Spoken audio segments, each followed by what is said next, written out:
नमस्कार दोस्तों, आप सभी के स्टडी फॉर यूपीएससी से चैनल में स्वागत है।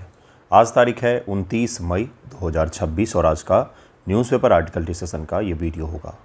आज के वीडियो में हम लोग क्या सब पढ़ने वाले हैं, तो सबसे पहला टॉपिक जो होगा भारत और चीन के सीमा विवाद और उससे जुड़ी हुई जो बैठक हुई है बीजिंग में, इसके बारे में हम लोग ज़रा समझेंगे कि क्या मुद्दा है, कौन सी ऐसी संस्था है, एक संस्था के बारे में समझेंगे और कौन गए हैं भारत की तरफ से पार्टिसिपेट करने के लिए। इसके अलावा भारत चीन बॉर्डर की जितनी भी जानकारी है, दर्रे हैं, उन सभी का अध्ययन हम लोग करेंगे। हेडलाइन देखिए क्या है कि कर्नाटक में कांग्रेस की सरकार जो है बहुत ही शांतिपूर्वक तरीके से सरकार में परिवर्तन किया गया है। पहले 5 साल की जो सरकार है उसमें से 2.5 साल सिद्धरमैया रहे। अब उनकी जगह पर DK शिव कुमार जो हैं वो उनकी जगह लेंगे। तो ठीक है भाई, जो एक ही पार्टी के 2 लीडर बदल बदल के 2.5 साल करके CM की कुर्सी संभाल रहे हैं। शुरू करते हैं आज का सबसे पहला टॉपिक। देखते हैं कि क्या है मुद्दा और क्यों ये चर्चा में रहा है, कौन कौन सी चीज़ें हैं और आपके एग्जामिनेशन में क्या पूछा जा सकता है, इसे भी हम लोग देखेंगे। आज का जो सेकंड वीडियो होगा उसमें हम लोग UPSC प्रीलिम में पूछे गए करंट अफेयर के जो सवाल हैं इसको हल करेंगे, डिटेल में समझेंगे। एक एक सवाल को एक्सप्लेन करके मैं बताऊँगा कि क्या इसका होना चाहिए और किस प्रकार के सवाल आपसे पूछे जा सकते हैं। देखिए, शुरू करते हैं आज का वीडियो। क्या है ये न्यूज़, तो making progress toward normal ties after border peace, Bharat और चीन। एक संस्था है जिसको कहा जाता है WMCC, जो क्या करती है, तो बॉर्डर मैनेजमेंट को लेकर के यह संस्था बनाई गई थी। इसकी 35वीं बैठक हुई है। 35वीं बैठक कहाँ पर, तो चीन में हुई है। भारत की तरफ से हमारे विदेश मंत्रालय के अधिकारी महोदय हैं, वो पार्टिसिपेट करने गए हैं और इसी बैठक के दौरान बातचीत की गई किस प्रकार से भारत और चीन के जो बॉर्डर हैं, विवाद है मुख्य रूप से, उसे सुलझाया जाए। क्योंकि चीन का एक ही देश के साथ में बॉर्डर विवाद फिलहाल में चल रहा है, वो है भारत। बाकी संघाई 5 जब बना था तो उसको बनाया ही इसीलिए गया था ताकि चीन के जितने बॉर्डर डिस्प्यूट हैं सेंट्रल एशिया के देशों के साथ, उसे सुलझाया जाए, जो बाद में जाकर के SCO नामक संस्था के रूप में जिसे आप पढ़ते हैं, उसका निर्माण इसीलिए किया गया था। लेकिन भारत के साथ जो बॉर्डर डिस्प्यूट है वो बहुत ही गहराई स्तर तक है। हमारे कई सारे हिस्सों को चीन दावा करता है। चीन के पास अभी जो वर्तमान में कई सारे हिस्से हैं उस पर हम अपना दावा करते हैं। इस दावे के कारण से हमारे बॉर्डर डिस्प्यूट जो हैं वो बहुत ही पहले से चला आ रहा है और चलता ही जा रहा है। इसमें समाधान होने का अभी तो कहीं से भी कोई संभावना नहीं दिख रही है। भारत और चीन के अधिकारियों ने बीजिंग में सीमा मामलों पर विमर्श और समन्वय के कार्यकारी तंत्र WMCC की 35वीं बैठक आयोजित की है। भारतीय विदेश मंत्रालय ने इस वार्ता को रचनात्मक और प्रगतिशील बताया है। जो बताते ही हैं विदेश मंत्रालय, उनके भी हैं, वो भी यही बोलेंगे कि भाई रचनात्मक और प्रगतिशील रहा। भारत की ओर से कौन भाग लेने गए थे, तो सुजीत घोष साहब हैं। कौन है ये, तो संयुक्त सचिव हैं हमारे विदेश मंत्रालय में। एक्सटर्नल अफेयर्स जो मिनिस्ट्री है उसमें हमारे यह क्या है, तो संयुक्त सचिव हैं, जॉइंट सेक्रेटरी हैं ईस्ट एशिया मामलों का यह क्या है, तो जॉइंट सेक्रेटरी हैं। चीन के होउयान की महानिदेशक हैं। सीमा महासागरीय मामले विभाग जो है वहाँ पर उसके निदेशक है। भारत में चीन के राजदूत जू फेई होंग ने इसकी जानकारी दी है कि भाई काफ़ी सही रहा है, काफ़ी सही बातचीत रहा है। लेकिन आप बातचीत को इसी से समझ सकते हैं कि 35वीं बैठक थी ये। इससे पहले 34 और बैठक हो चुके होंगे। 34 बैठक में अगर कुछ भी निकला होता तो हमारे पास कुछ तो होता, मेरे पास ही बताने के लिए कि हाँ भाई देखो 34 बैठक में ये निकल के आया है। लेकिन ठीक है, बैठक है तो संभावनाएं हैं और जहाँ पर भी संभावनाएं होती हैं वहाँ पर आपको मेहनत करना चाहिए, जहाँ पर भी थोड़ी सी भी संभावना होती है। पूर्वी लद्दाख में वास्तविक नियंत्रण रेखा पर चीनी घुसपैठ के बाद दोनों देशों के संबंध जो हैं ऐतिहासिक निचले स्तर पर चले गए थे।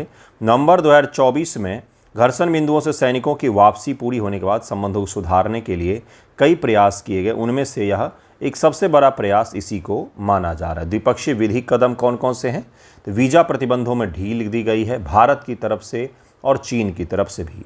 सीधी उड़ानों को फिर से बहाल किया गया है। दिल्ली से बीजिंग की जो सीधी उड़ानें चल रही थी, जो गलवान क्रैश के बाद से बंद कर दिया गया था, खास तौर से कोरोना के बाद और गलवान क्रैश के बाद, उसको फिर से पुनर्बहाल किया गया है। कैलाश मानसरोवर यात्रा को खोला उन्होंने, ये सब पॉजिटिव संकेत माने जाते हैं।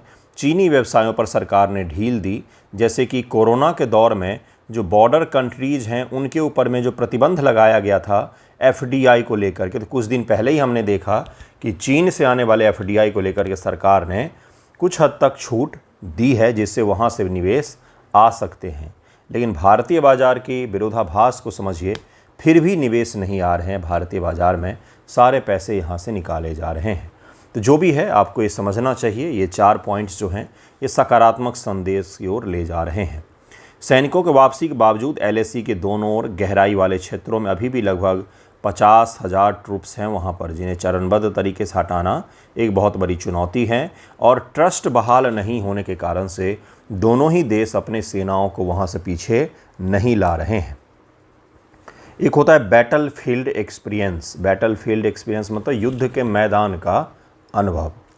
चीन की सेना दुनिया में एकमात्र ऐसी सेना है जो किसी देश की सेना नहीं है। बिल्कुल सही सुन रहे हैं आप। भारतीय सेनाओं कहा जाता है इंडियन आर्मी या इंडियन एयरफोर्स या इंडियन नेवी, लेकिन चीन की सेनाओं कहा जाता है पीएलए, पीपुल लिबरेशन आर्मी। ये जो आर्मी है ये वहाँ की party, communist party of China जो है उसकी आर्मी है। इसको चाइनीज़ आर्मी नहीं कहा जाता है। बैटल फील्ड एक्सपीरियंस का तात्पर्य होता है कि युद्ध के मैदान में अनुभव। तो युद्ध के मैदान के अनुभव के मामले में चाइनीज़ जो आर्मी है यह 0 पर है, पीएलए पर 0 है। दुनिया में आज तक इन्होंने कोई भी युद्ध नहीं जीता है, ना तो लड़ा है और ना तो बड़े लंबे संघर्ष का इनको कोई भी अनुभव है। हम तो आज़ादी के बाद से कई सारे युद्ध लड़े हैं। हमने 48 में लड़ा है, 61 में लड़ा है, हमने 65 में लड़ा है, 71 में लड़ा है, 99 में कारगिल लड़ा है। तो बहुत सारे युद्ध हमने लड़े हैं।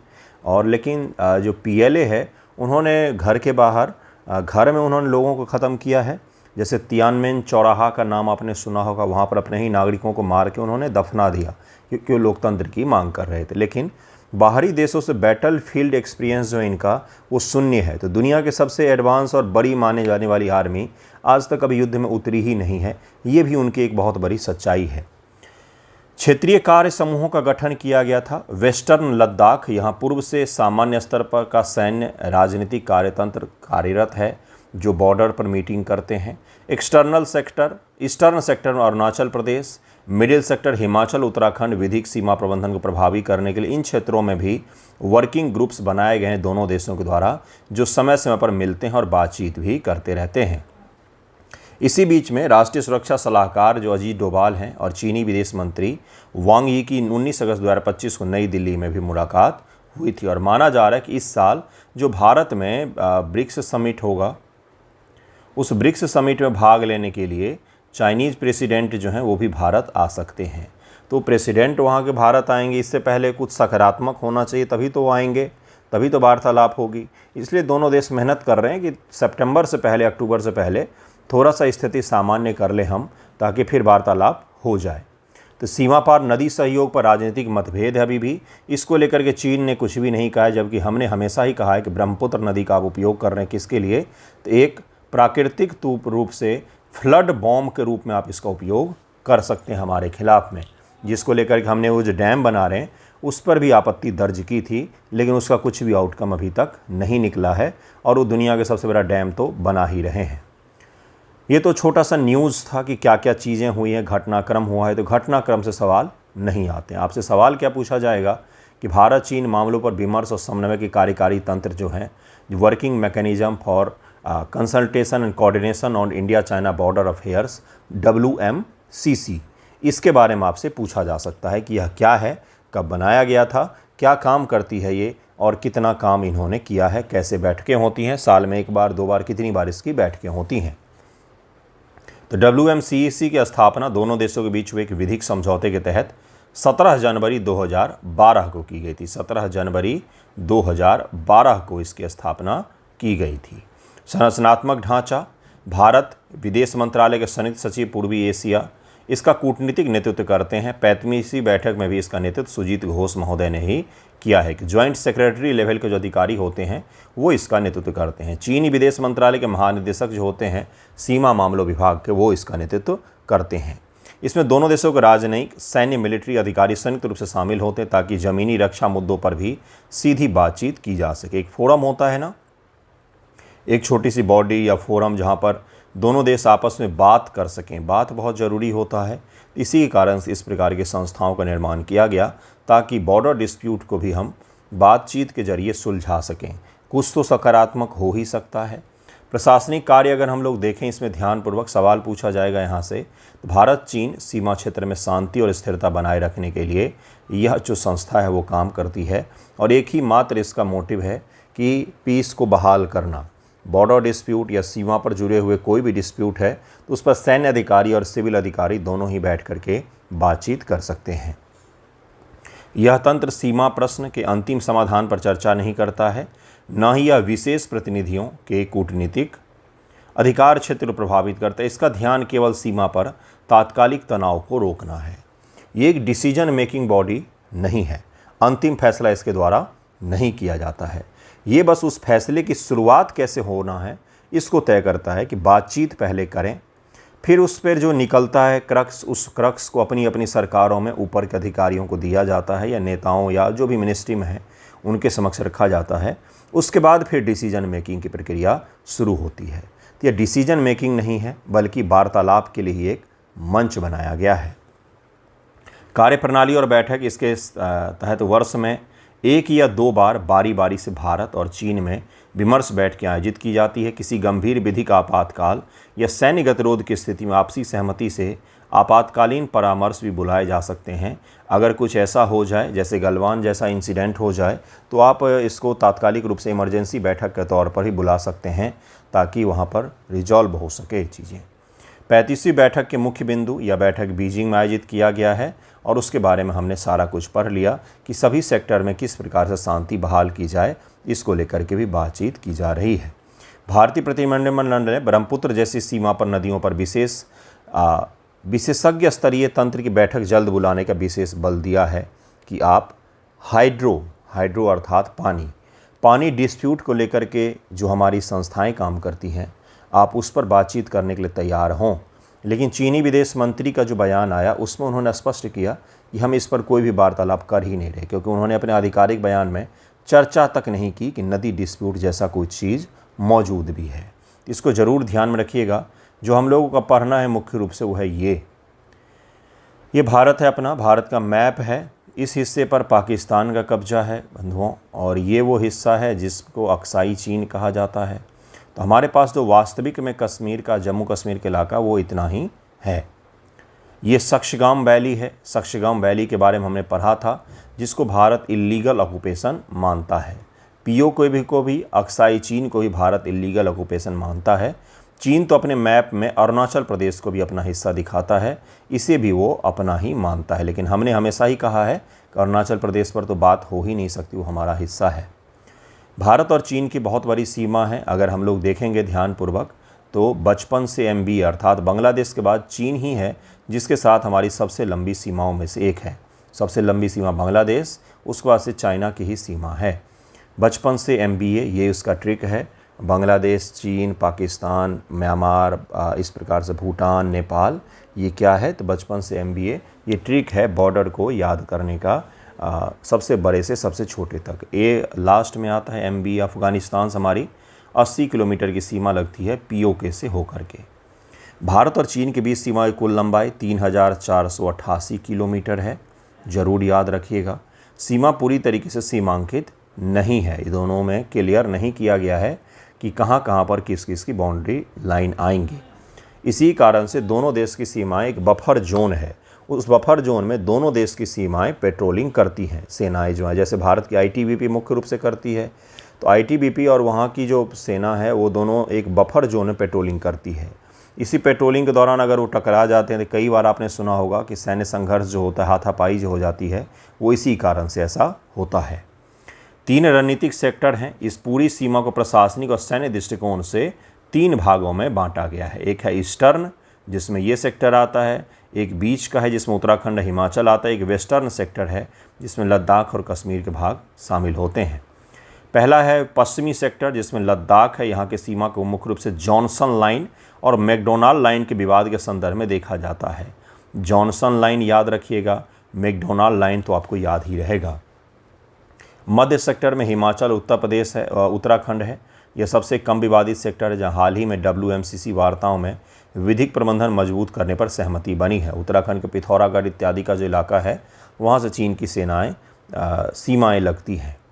पूर्वी सेक्टर में अरुणाचल और सिक्किम का क्षेत्र है। यहाँ के सीमा को मैकमोहन रेखा कहा जाता है, जिसे चीन विधिक रूप से स्वीकार ही नहीं करता है। तो इसको ज़रूर याद रखेंगे आप लोग। सीमा सटे प्रमुख राज्य कौन कौन से हैं? तो 4 राज्य और 1 केंद्र शासित प्रदेश हैं। लद्दाख है जो यूटी का भाग है, यह यूनियन टेरिटरी है। हिमाचल प्रदेश है, उत्तराखंड है, ये दोनों राज्य हो गए। सिक्किम भी राज्य हो गया और अरुणाचल प्रदेश भी राज्य हो गया। तो इसको ज़रूर याद रखिएगा। प्रमुख दर्रे हैं यहाँ पर। लद्दाख में कौन कौन सा था? काराकोरम दर्रा और चांगला। काराकोरम और चांगला दर्रा है ये सब। पहले हिमालय की रेंज है, तो हिमालय रेंज को क्रॉस करना बड़ा मुश्किल होता है, तो उसमें कुछ कुछ निचली भूमि वाले ऐसे जगह बने होते हैं जहाँ से क्रॉस किया जा सकता है, तो उसको दर्रा कह देते हैं हम लोग।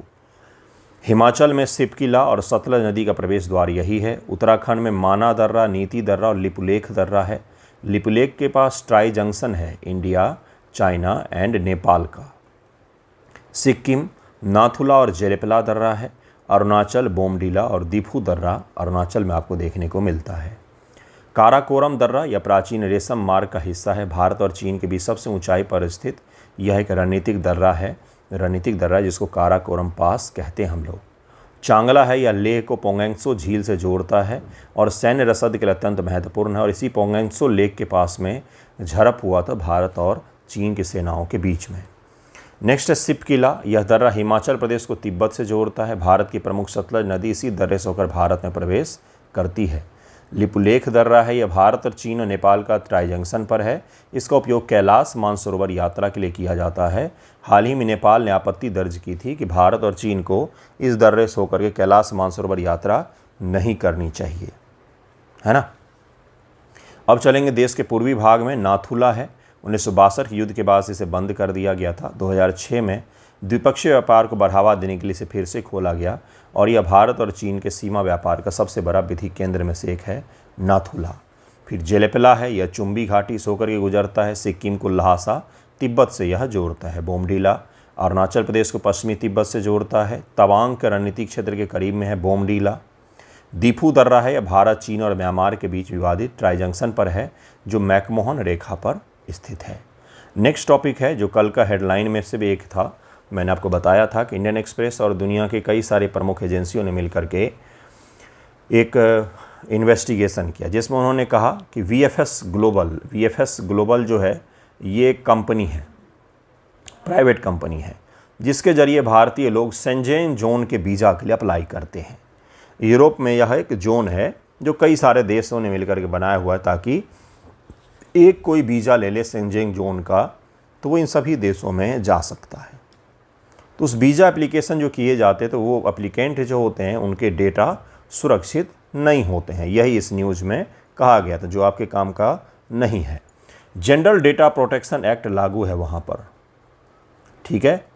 इस एक्ट के बावजूद जो बहुत ही कठोर एक्ट माना जाता है डेटा प्रोटेक्शन को लेकर के, डेटा आपके फ़ोटो, नाम, ईमेल, एड्रेस, पता, हेल्थ का डेटा, हाइट, गोरापन, कालापन, आपकी फ़ोटोज़, वीडियोज़, कुछ भी हो, सब आपका क्या है तो डेटा है। ये सब क्या है? आपके बारे में जानकारी। आप किसे पसंद करते हैं, किसे नापसंद करते हैं, किसे लाइक करते हैं, किसे डिसलाइक करते हैं, कौन सी प्रकार की चीज़ें देखते हैं, नहीं देखते हैं, कहाँ रह रहे थे, इससे पहले कहाँ रहे थे, एकेडमिक आपका डेटा जो है BA MA इत्यादि सब कुछ क्या है आपका इन्फॉर्मेशन, पर्सनल इन्फॉर्मेशन, जो अति गोपनीयता का विषय होता है। लेकिन 2026 में प्राइवेसी की बात करना मजाक होता है।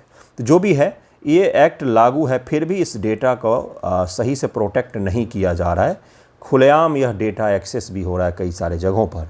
इसी को लेकर इन्वेस्टिगेशन किया और इन्वेस्टिगेशन में जो रिजल्ट आया वो चौंकाने वाला था।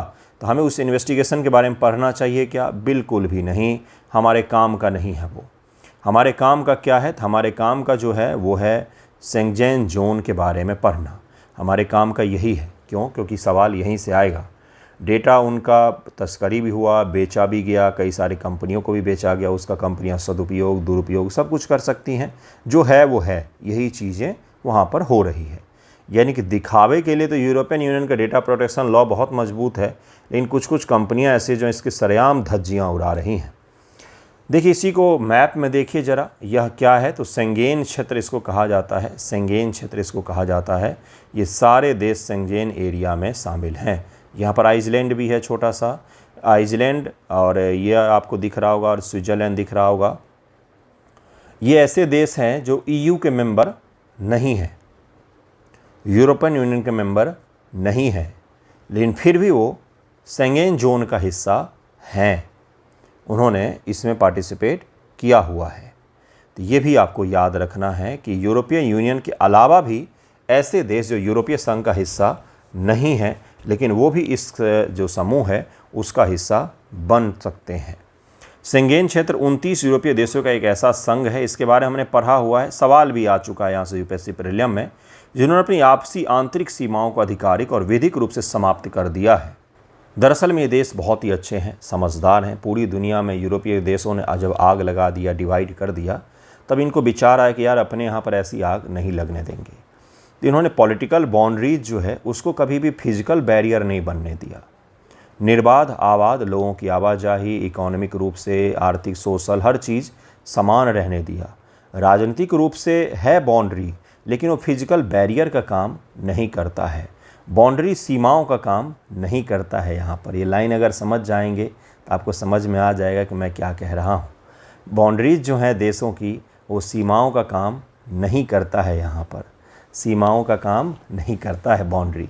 इसके तहत लोग बिना किसी पासपोर्ट नियंत्रण या प्रतिबंध के एक से दूसरे देशों में स्वतंत्र रूप से आ जा सकते हैं, स्वतंत्र रूप से आ जा सकते हैं। ग्रेस होता है लोगों में, ये ग्रेस एशिया में नहीं पाया जाता। इसीलिए एशिया में अलग अलग प्रकार के भांति भांति के लोग आपको दिखेंगे।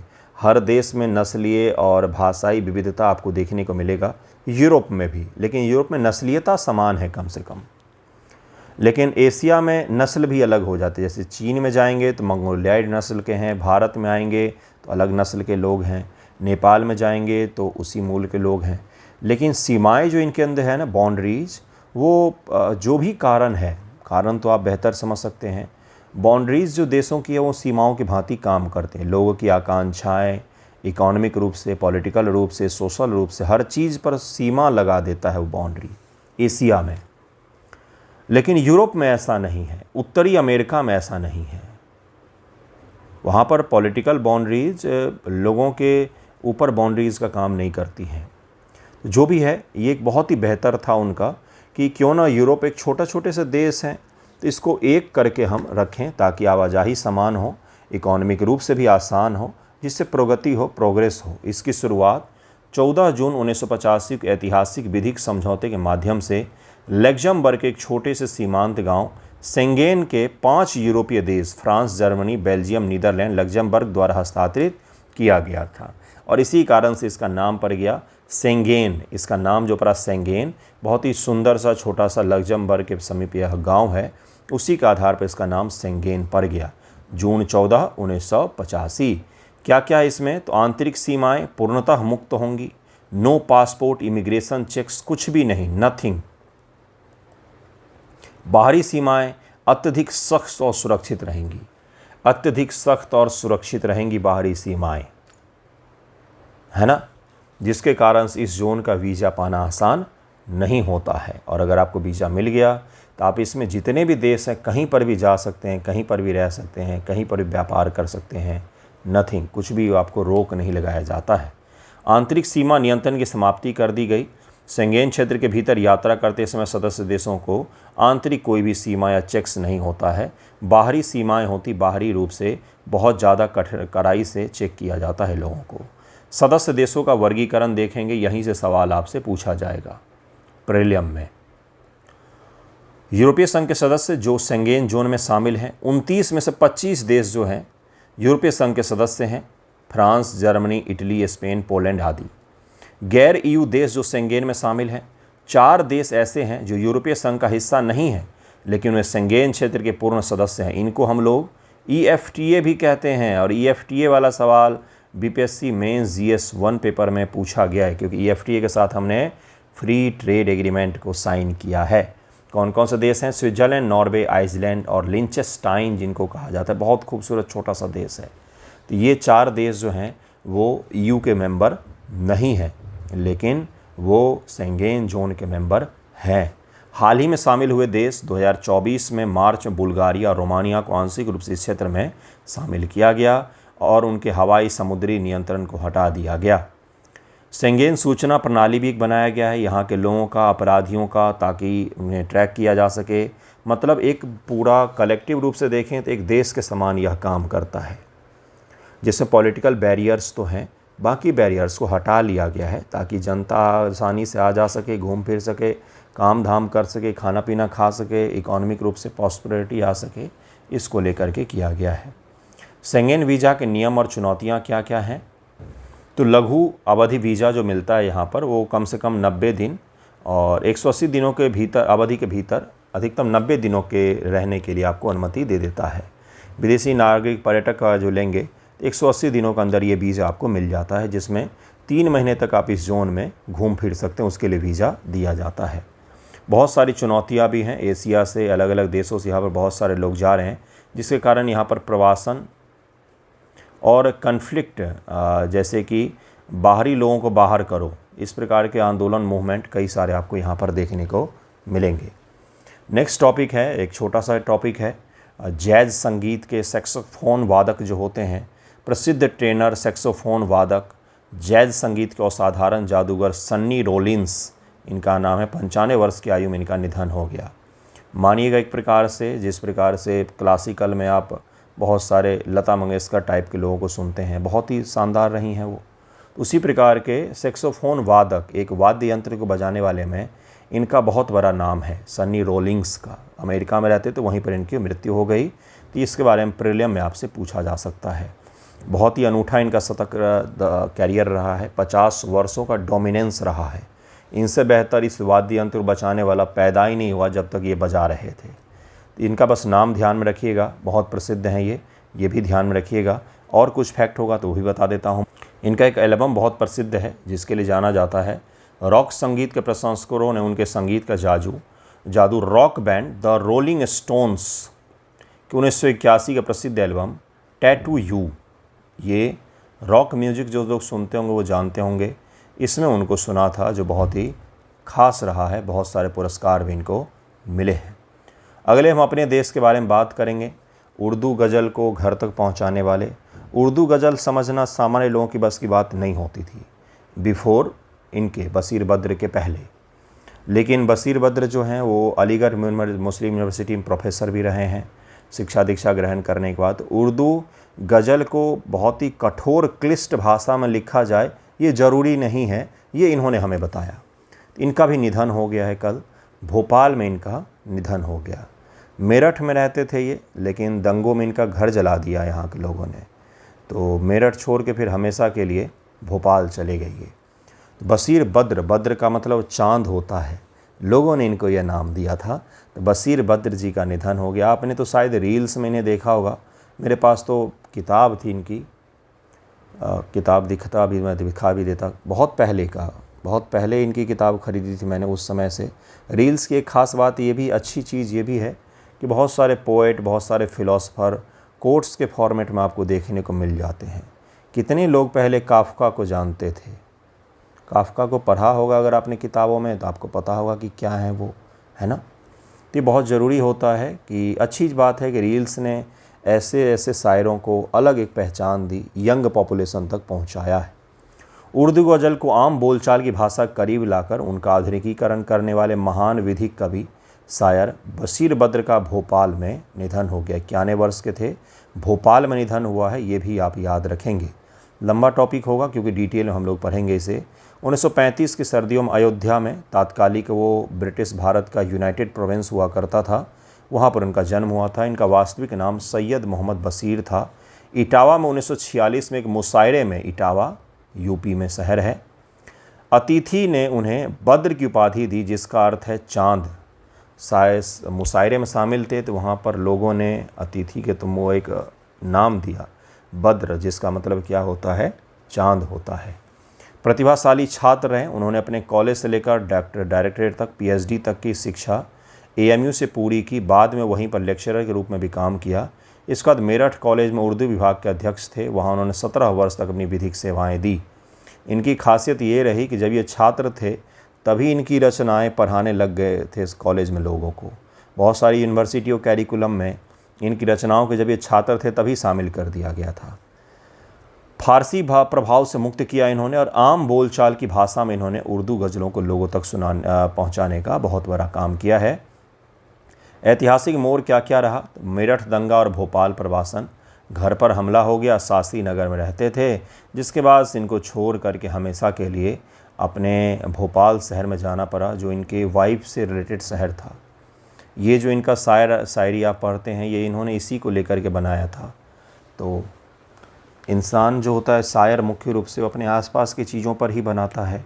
तो इनके घर जला दिए तो इन्होंने ये शानदार सी पंक्ति लिखी थी जिसको आप पढ़ भी सकते हैं। बहुत सारी किताबें हैं इनकी, कुछ किताबों का नाम हम लोग देख लेंगे जहाँ से सवाल पूछा जाएगा। 7 उर्दू कविता संग्रह, 1 हिंदी कविता संग्रह भी इन्होंने लिखा हुआ है। उनकी प्रमुख कृतियों में इकाई, आमद, इमेज, आहट है। देवनागरी लिपि में लिखी गई उजाले अपनी यादों के शामिल है। तो देवनागरी वाला ज़रूर याद रखिएगा क्योंकि ये सबसे ज़्यादा लोगों ने पढ़े, क्योंकि यह किस में लिखा हुआ था? देवनागरी में, तो ज़्यादा लोग पढ़ पाए इसे। उनके 2 महत्वपूर्ण आलोचनात्मक गद्य भी हैं, क्रिटिकल वर्क भी हैं। आज़ादी के बाद उर्दू गज़ल का तकनीकी मुताला, 20वीं सदी में गज़ल, ये इनकी क्या है? क्रिटिकल आलोचनात्मक गद्य जो होता है वो इन्होंने लिखा था। शिमला समझौता जब हुआ था तो उन्होंने एक लाइन लिखी थी, वही जो आपको पता हो कि दुश्मनी जम के करो लेकिन गुंजाइश रहे कि जब कभी हम दोस्त हो जाएं तो शर्मिंदा भी ना होना पड़े। इस प्रकार की चीज़ें उन्होंने लिखी थी। पद्मश्री सम्मान उनको मिला था। 1999 में उन्हें पद्मश्री से सम्मानित किया गया था। पद्मश्री से सम्मानित 1999 में। ये प्रीलिम में पूछा जाता है, इसको ज़रूर याद रखिएगा। तो बशीर बद्र के बारे में अच्छा होगा कि आप पढ़ें, पढ़ कर के सीखें, वो ज़्यादा बेहतर होता है ना। इतने महान रचनाकार हैं, इनके बारे में पढ़ कर के सीखना ज़्यादा अच्छा होता है। सुन कर के तो सीखते ही होंगे। तो धन्यवाद आप सभी का वीडियो देखने के लिए। एक और 2 टॉपिक हैं जो हम लोग कल पढ़ेंगे। ड्रैगन फ्लाई के बारे में एक अरुणाचल प्रदेश से मिला है, तब वो आपसे पूछा जाएगा। एक और टॉपिक है जिसके बारे में हम लोग पढ़ेंगे, कल के लिए रखा है मैंने, कल भी आएगा वीडियो, सैटरडे को भी। धन्यवाद आप सभी का वीडियो देखने के लिए।